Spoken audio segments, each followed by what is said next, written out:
السلام عليكم ورحمة الله وبركاته. عاملين ايه يا حبايب قلبي؟ يا رب تكونوا كلكم بخير. تعالوا مع بعض النهاردة نعمل شوية رز بريم. معايا هنا الرز. انا بجيب الرز بغسله وبنقعه. تمام. البريمات غسلاها طبعا ومجهزاها. الرز هنا منقوع، لازم المية بتاعت الرز تبقى بيضة زي ما انت شايفاها كده. خلاص. هسيب الرز بقى كده على جنب شوية. في طاسة هنا على النار هنحط شوية زيت، واحط معاهم زبدة بقى سمنة اللي انت تفضليه واللي انت تحبيه. اول ما هيبتدوا يفكوا كده مع بعض شويه هنزل بقى. هتحطي لحمه، هتحطي فراخ، هتحطي كبد، هتحطي قوانص، اللي انت عايزاه تحطيه حطيه يا ست البنات. هنحط الفراخ معانا هنا كده على الطاسه. هبتدي بس ان انا اديها رشه من الفلفل ورشه صغيره من الملح. تمام. احنا كده كده لسه هنحط الملح بتاعنا في التشريبه بتاعتنا، بس الملح هنا والفلفل عشان الزفاره. هسيب الفراخ هنا تتشوح وتبتدي ان هي تخش في السوا بتاعها. انا من الناس اللي ما بتفضلش ان هي تحط اللحمه او الفراخ او اي حاجه في الطاجن على طول نيه. باحب اللي أنا أدّيها الأول تشويحة كده، وابتدي إن أنا إيه، أدخّلها يعني مش في نُص سِوَى، رُبع سِوَى كده. خلاص يا سِت البنات. الطواجن بتاعتي بابتدي إن أنا أمسكها أدهنها زبدة، أدهنها كويس أوي القعرية بالجوانب بتاعتها بكُلّه، وابتدي إن أنا أدخّلها الفرن. أنا كده كده الفرن مشغّلاه من ساعة ما ابتديت إن أنا أشتغل في الرز. هنا اللبن بتاعي أنا جايبة كيلو لبن. باحب اللي أنا أحُط عليه من كوباية ل2 شوربة. ما باحبش إن التشريبة بتاعته تبقى لبن بس. الشوربة كده بتخلّي الرز خفيف، اللبن بس بيبقى ملكوم كده وتقيل.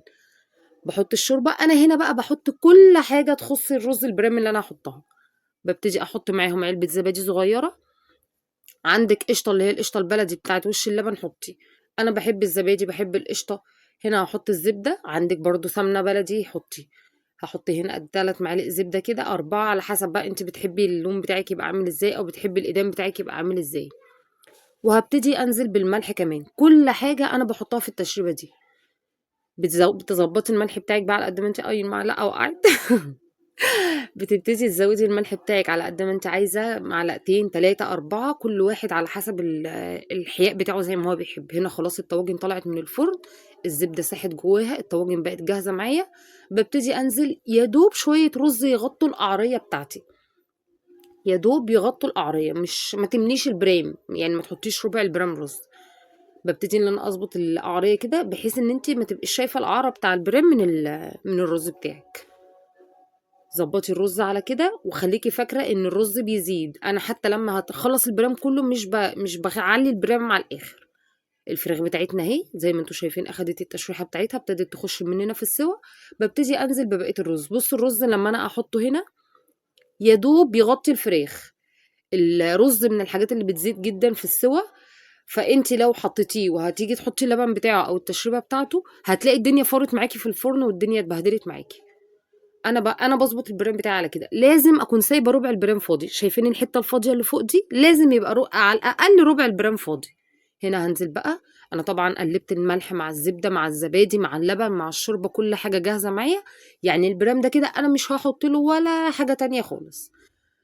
كل اللي أنا باعمله بابتدي إن أنا أولًا أنا عندي الفرن والشواية بيشتغلوا مع بعض. أول ما بابتدي أشتغل في الرز البرام، باكون مولعة الفرن عندي، الفرن والشواية.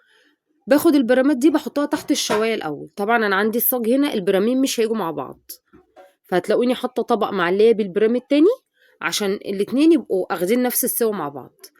بُصّوا القمر.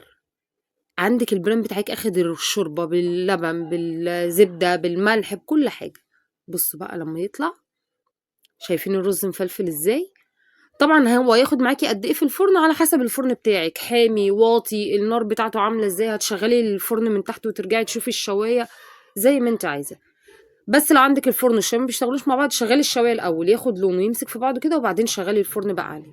طبعًا أنا أول ما بيبتدي ياخد لون ويبتدي إن هو يتشرب شوية، أروح باغطّي البرام في الفرن بورق ألمونيا بقى، بغطا حلة، بصينية، زي ما أنتِ عايزة تغطّيه. بُصّوا الفراخ هنا عاملة إزاي، شايفين البرام التاني برضه الرز مفلفل إزاي ولا معجّن ولا في أي مشكلة. الفرخة معاكِ دايبة، لإني أنا زي ما أنتم شُفتوا أنا باحب أدخّلها في السِوَى. دي طريقتي في الرز البرامي اللي أنا معتمداها. الرز بيطلع معاكِ مفلفل زي ما أنتِ شايفة، الفراخ أو اللحمة بتطلع معاكِ مستوية، ودي طريقتي. شوفوا لي هالقمر بقى. عجبِك الفيديو يا ست البنات واستفدتِ منه، حطّي لي الاشتراك، حطّي اللايك بتاعِك واشتركي في القناة عشان يوصلِك كُلّ جديد، واشوفكم في فيديو جديد. السلام عليكم ورحمة الله.